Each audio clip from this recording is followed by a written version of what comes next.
Mesdames, Messieurs, bonsoir et bienvenue à ce rendez-vous vespéral de l'information sur Spectrum Télévision et quelques articulations. Examen officiel de la session 2020 au Cameroun. Les candidats à l'examen du baccalauréat de l'enseignement général et au certificat d'études primaires bravent depuis ce matin les intempéries et le Covid-19. Écho de quelques sous-centres dans le 20h. Réaction du berger à la bergère, le professeur Jacques Famendongo réagit 24 heures après un post de Maurice Kamto sur les réseaux sociaux mettant en garde le gouvernement contre l'organisation de toute élection sans la résolution de la crise anglophone et la réforme du code électoral. Voilà pour le sommaire. Mesdames, Messieurs, une fois de plus, bonsoir. Nous le disions il y a un court instant. Examen officiel au Cameroun, session 2020. Les candidats à l'examen du baccalauréat de l'enseignement général et ceux du certificat d'études primaires bravent depuis ce matin les intempéries et la Covid-19. Écho de quelques sous-centres. D'abord dans la capitale politique du Cameroun avec Olivier Bouzigueux. Après les candidats au baccalauréat industriel le 20 juillet, ce 21, c'est au tour des candidats au baccalauréat général de frapper aux portes de l'université. Le contexte sanitaire oblige, seulement 24 élèves sont admis en salle d'examen afin de respecter, selon l'Office du baccalauréat du Cameroun, les mesures barrières contre le coronavirus. Il s'agit notamment de distancer les candidats les uns des autres, la désinfection des sites d'examen, l'installation des dispositifs de lavage des mains devant chaque salle, l'usage des gels hydroalcooliques, des masques de protection ainsi que le prélèvement impératif des températures des candidats. Tous les responsables des centres d'examen ont été instruits de veiller au respect scrupuleux de ces mesures en dépit de la pandémie Covid-19 qui a paralysé l'année scolaire du mois de mars au mois de mai dernier. L'on enregistre à l'Office du baccalauréat du Cameroun 119 471 candidats qui affrontent les épreuves écrites du baccalauréat général sur l'ensemble du territoire national dans 30 sous-centres d'examen et 5 472 salles de composition. L'examen s'achèvera le 31 juillet prochain. Seulement, l'on redoute déjà une influence du coronavirus sur les statistiques des réussites pour la session en cours. On rappelle, en 2019, le taux de réussite au baccalauréat était de 60,18% contre 52,28% en 2018, soit une progression de 8%. Les résultats pour cette session seront, qu'à cela ne tienne, disponibles probablement fin août, début septembre 2020. Ils sont près de 120 000 candidats à frapper aux portes du supérieur. Ceux de l'enseignement technique ont commencé hier. Le relais était donc aujourd'hui pour ceux des candidats au baccalauréat de l'enseignement général. Il faut dire qu'ici à Douala et plus précisément dans le sous-centre du lycée bilingue de Daido, de Noubel plutôt, tout s'est déroulé dans le calme. Dites-vous, Oriane Donkin. Le respect des mesures barrières édictées par le gouvernement pour limiter la propagation du coronavirus a été l'un des points indispensables avant l'accès aux salles d'examen. Les candidats ont respecté la distanciation, ils étaient en rang, ils ont lavé leurs mains au savon et à l'eau coulante. On les a pris la température et également dans les salles de classe pour continuer le respect de la distanciation. Ils sont 24 candidats par salle. Et les gels hydroalcooliques sont dans des salles. Les épreuves écrites du baccalauréat de l'enseignement général ont démarré ce jour sur l'ensemble du triangle national. Le lycée bilingue de Noubel, ici à Douala, accueille uniquement les candidats libres et ceux des séries scientifiques. Nous attendions ce matin 720 candidats. Une partie des candidats libres, c'est cela qui constitue la série littéraire que nous avons en grand nombre.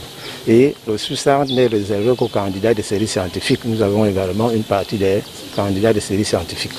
Au moment, il n'y a aucun incident. Tout se passe dans la sérénité. Et nous croyons que nous pourrons tenir tout cela jusqu'à la fin de cet examen. Ici, tout a été mis en œuvre pour les candidats ayant oublié des éléments importants tels que la carte scolaire ou encore le masque de protection. Nous avions un sac à côté. Si vous avez oublié votre cache-nez, on vous en donne un autre.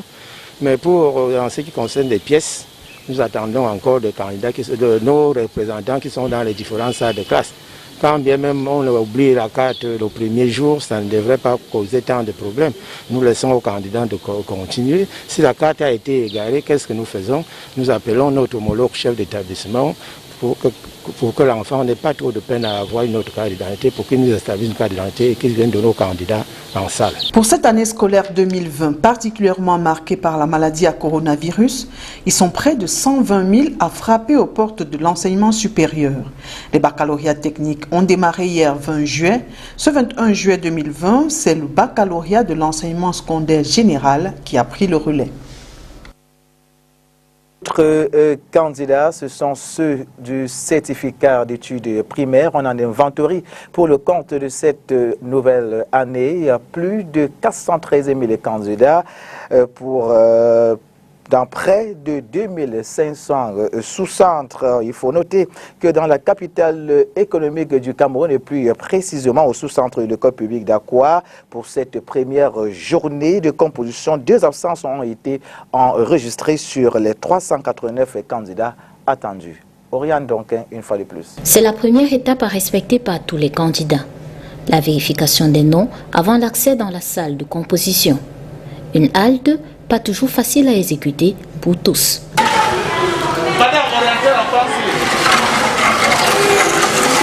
Le problème résolu, les candidats assis en salle se fait alors le contrôle des documents identifiant les aspirants de la session 2020 du certificat d'études primaires en abrégé CEP.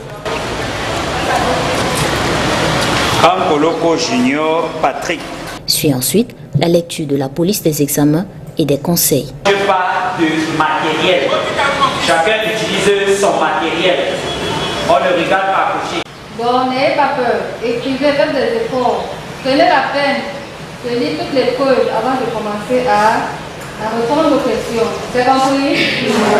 Et enfin, le lancement à 8 heures de la première épreuve, dictée et questions. Au sous-centre de l'école publique d'Akwa, dans le premier arrondissement de Douala, en cette matinée du 21 juillet 2020, à la première journée du déroulement du CEP, session 2020, 2 absences ont été enregistrées sur les 389 candidats attendus. Le respect des mesures barrières contre la Covid-19 s'est imposé ici aux élèves et aux examinateurs. Le port des masques obligatoire pour tous et les gants pour les surveillants. Le respect de la distanciation physique dans la disposition des élèves en salle et le lavage des mains.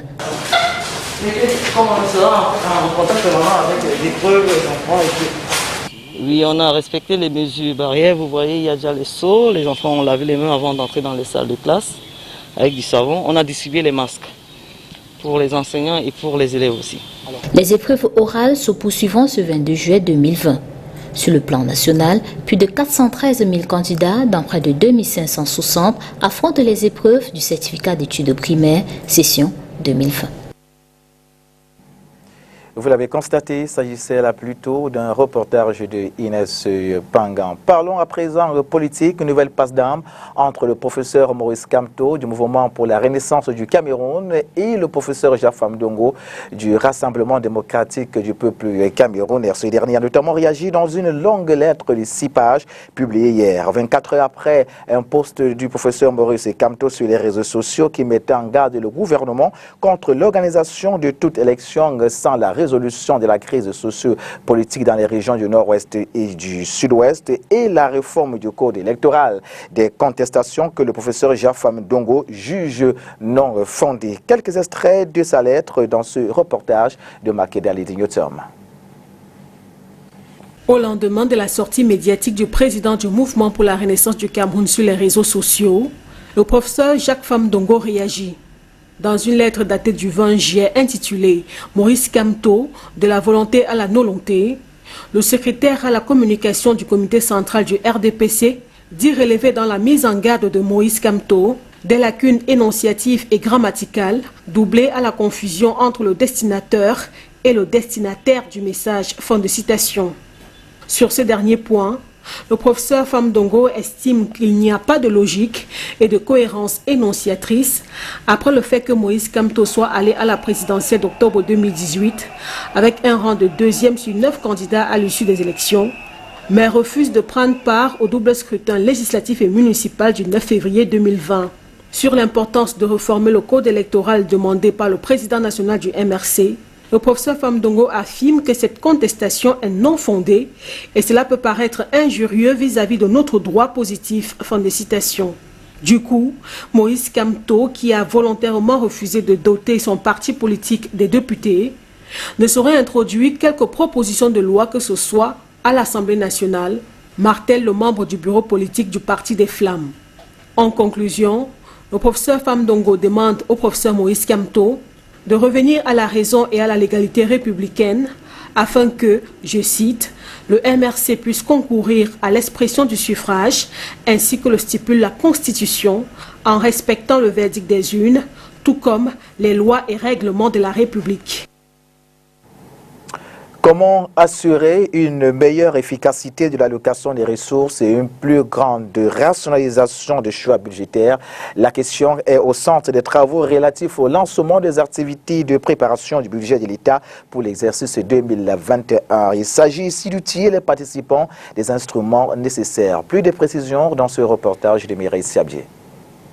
Les orientations données par le Premier ministre dans le cadre de la préparation du débat d'orientation budgétaire, validé par le président de la République dans la circulaire organisant le processus budgétaire, sont les priorités qui constituent le centre de gravité de ces travaux relatifs au lancement des activités de préparation du budget de l'État pour l'exercice 2021. Destiné aux principaux acteurs de la chaîne d'élaboration, ce séminaire vise à leur conférer les instruments nécessaires à l'aboutissement de leur travail dans le souci d'assurer une meilleure efficacité de l'allocation des ressources et une plus grande rationalisation des choix budgétaires. Il s'agit pour nous d'abord de faire le point à date là où nous sommes avec l'exécution du budget 2020 et aborder toutes les questions techniques qui peuvent se poser. C'est aussi l'occasion de renforcer les capacités parce que vous savez, le processus administratif, il y a de la mobilité, les acteurs quittent certains postes et d'autres se retrouvent, il y a des nouveaux, il y a des anciens. Il faut mettre tout le monde au même niveau d'information et au même niveau de capacité pour pouvoir en attendre une productivité assez important. Il faut dire que le processus d'élaboration du budget de l'État pour l'exercice 2021 s'inscrit dans un contexte principalement marqué par les effets négatifs de la crise sanitaire due à la Covid-19, dont les conséquences des mesures de restriction prises par l'ensemble des pays touchés ont entraîné un ralentissement de l'activité économique. Toute chose qui réduit les marges budgétaires de l'État du Cameroun et appelle une optimisation plus accrue de la dépense publique. Pour le ministre des Finances, Louis-Paul Motazé, il revient de faire des choix courageux pour assurer la stabilité et la prospérité du Cameroun. À ce titre, la sincérité budgétaire et les politiques volontaristes doivent être observées pour que les choix opérés portent exclusivement sur les priorités qui s'imposent actuellement au pays. Pour l'exercice 2021, ces priorités portent essentiellement sur la mise en œuvre du plan global du riposte contre la Covid-19, la prise en charge de la sécurité sur l'étendue du territoire national, de la reconstruction des régions de l'extrême nord, du nord-ouest et du sud-ouest, gravement affectées par l'insécurité, le renforcement de la décentralisation à travers le relèvement de l'autonomie et des ressources affectées aux collectivités territoriales décentralisées, la finalisation de certains grands programmes gouvernementaux en cours, à l'instar du plan d'urgence, du plan triennal spécial jeunes, des préparatifs du CHAN 2021 et de la CAN 2020. Entre autres. Cependant, il est à relever que les participants à ce séminaire seront également fortement sensibilisés quant à la nécessité d'inscrire le budget 2021 de l'État sur les principaux axes stratégiques devant permettre au Cameroun de sortir progressivement de sa forte dépendance vis-à-vis de l'extérieur. Dans le reste de l'actualité, le marché de la cité des Palmiers a un nouveau président. Il s'agit de Gabriel Canard. Il a officiellement pris fonction hier à l'issue d'une cérémonie présidée par le régisseur sur instruction de la mairie de la ville de Douala. Pour plus de détails, suivons plutôt ce reportage de Marc Dani Yotom et Jules Port. Et actuellement, tout se passe bien. Voici le nouveau président du marché de la Cité des Palmiers, situé dans l'arrondissement de Douala 5e. Gabriel Kana a été installé le 20 juillet par le régisseur du marché sur instruction de Marindine Adzogo, 4e adjoint au maire de la ville de Douala chargé des espaces marchands. Vous savez, à l'époque, lorsque nous avons trouvé ce marché était dans un état de délabrement total. Il n'y avait pas de portail, tout était défectueux, on n'avait pas d'eau, on n'avait pas de toilettes. Le vol, il ne se passait pas une nuit qu'il y ait au moins 10-15 boutiques cassées. Actuellement, grâce au dynamisme du maire de la ville, nous avons décidé de rendre ce marché attractif. Qu'est-ce que nous avons fait? Premièrement, nous avons arrangé les marches d'escalier au niveau du bureau administratif. Nous avons arrangé tous les portes du bureau. Et actuellement, nous avons réfectionné tous les portails du marché. On n'a plus de problème de vol. Nous sommes en train d'aménager le forage. D'ici quelques jours, nous invitons monsieur le maire de la ville et son 4e adjoint à l'inauguration. L'élection du nouveau président du marché de la Cité des Palmiers marque également la concrétisation des réformes amorcées par la mairie de Douala. L'arrêté du maire a fait à ce que les régisseurs ont d'abord la place des responsables dans les marchés et les commerçants ont la leur. Il n'y a pas de chevauchement. Donc les commerçants gèrent leur commerce sous la supervision du régisseur qui représente le maire de la ville, ce qui n'était pas avant. Pour les commerçants rencontrés ici, les attentes vis-à-vis du nouveau président ne manquent pas. Les problèmes de ce marché sont tellement vastes. Mais à mon niveau, c'est que les gens préfèrent plus rester à l'extérieur parce que entrer dans le marché, c'est pour celles qui viennent faire le marché. C'est difficile que quelqu'un quitte le chez lui pour venir faire coudre le vêtement dans le marché. Parce que ce n'est pas tout le monde qui vient faire le marché ici quand même. Ceux qui sont au bordure de la route sont mieux comparativement à nous qui sommes dans le marché. Une injustice que la couturière espère que le nouveau patron de ce marché de la Cité des Palmiers va réparer, ainsi que d'autres défis qui sont déjà en attente.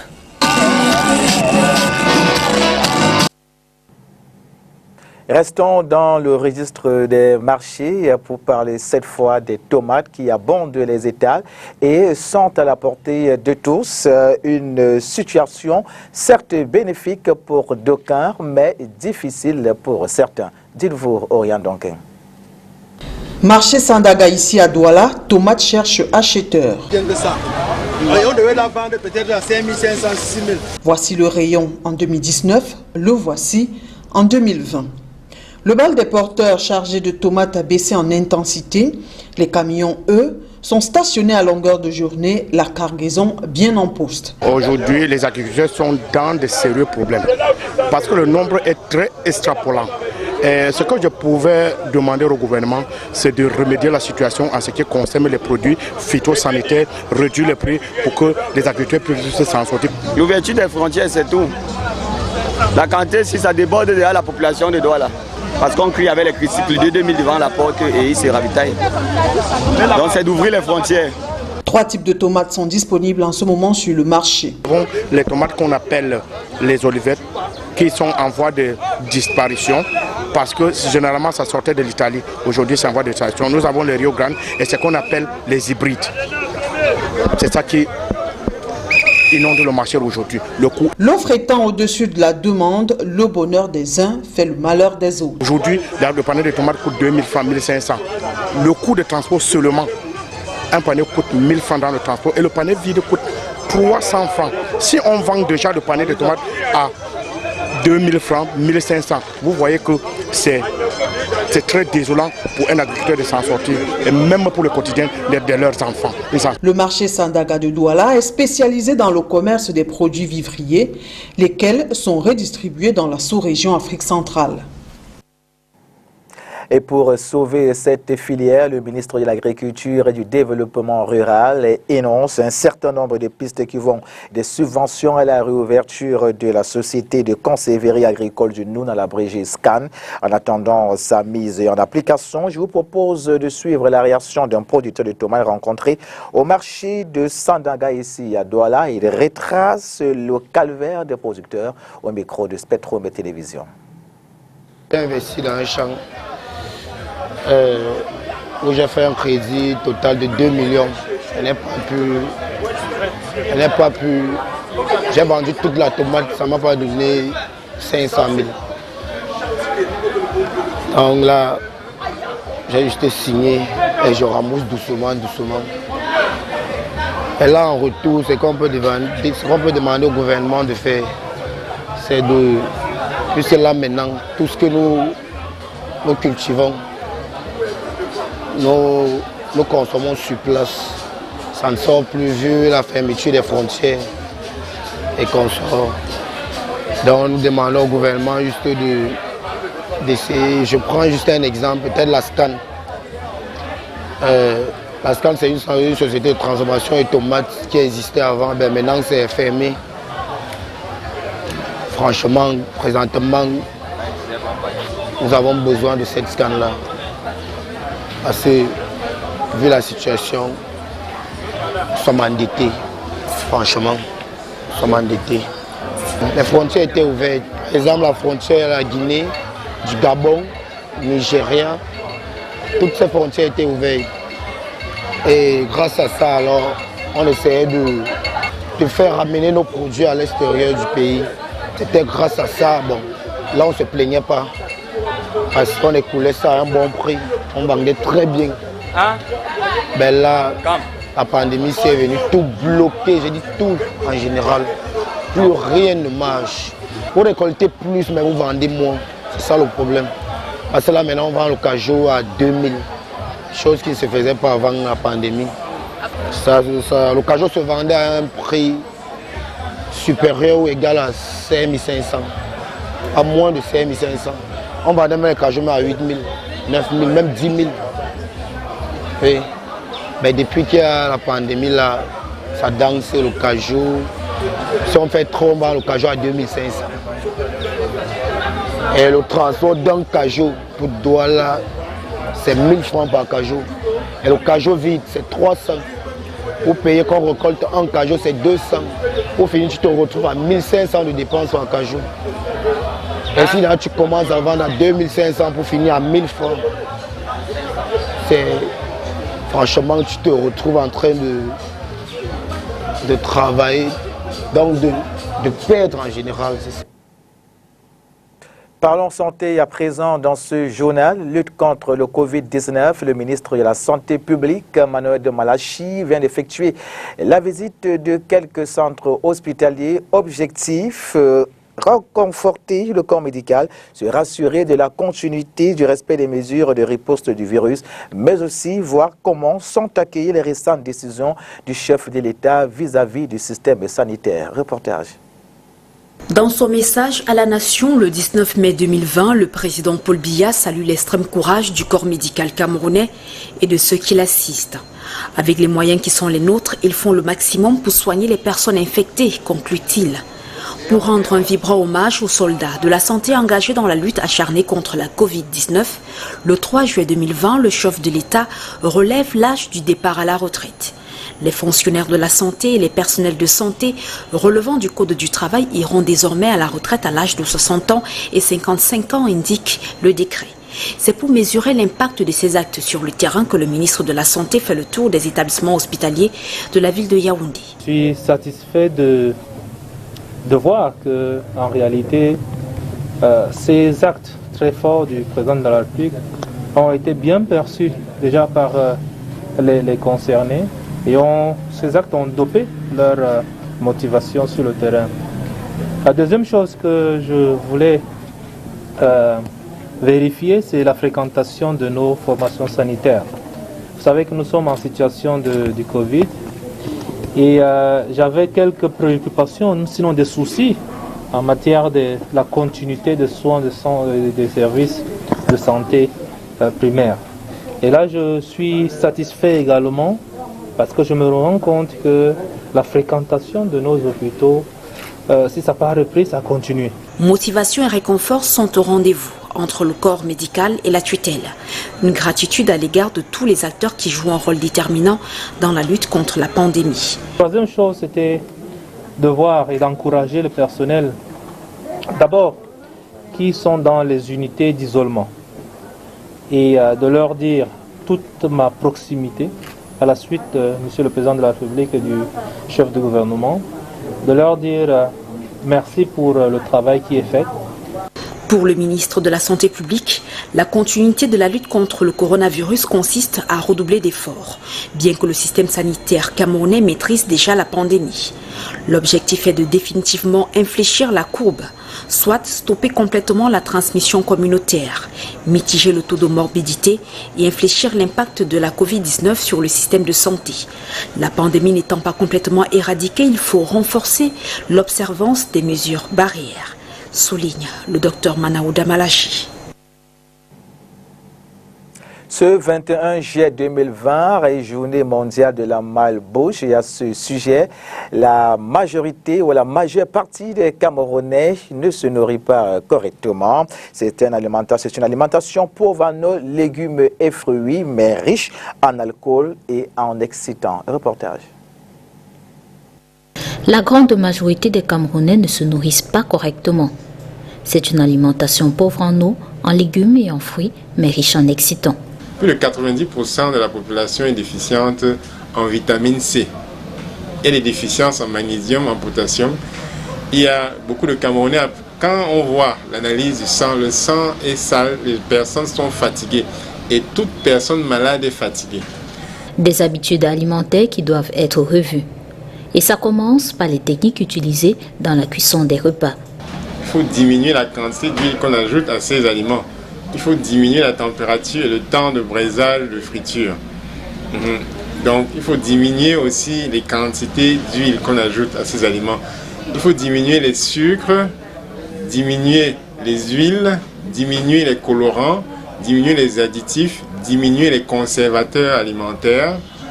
Et là, on est dans une situation où les aliments sont les plus purs possibles. Donc, plus purs sont les aliments, mieux le corps humain se porte.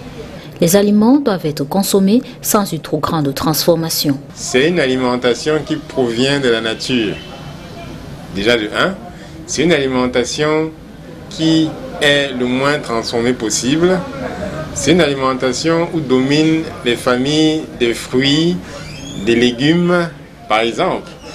Les fruits, les légumes et de l'eau, les 3 grands groupes d'aliments où vraiment ça doit dominer dans l'alimentation de toute personne. Et lorsqu'il domine, on a plus de chances d'être en bonne santé. Et c'est quand on ne respecte pas ces principes nutritionnels qu'on parle de malbouffe. La malbouffe, c'est l'action de manger, de boire des aliments qui détruisent les cellules et les fonctions du corps. Donc, c'est cette action répétitive-là. Il est important de souligner qu'au lieu de consommer des boissons alcoolisées ou riches en caféine, il est recommandé de boire beaucoup d'eau. Voilà que vous êtes tous désormais été sur cette maladie, la malbouffe. Mesdames et messieurs, c'est avec ce reportage de Inès Pangan que nous mettons un terme à ce rendez-vous d'information sur Spectrum Télévision. Prochain rendez-vous demain, lorsque sera 20h. Mesdames et messieurs, restez fidèles. Bonsoir à tous et à toutes.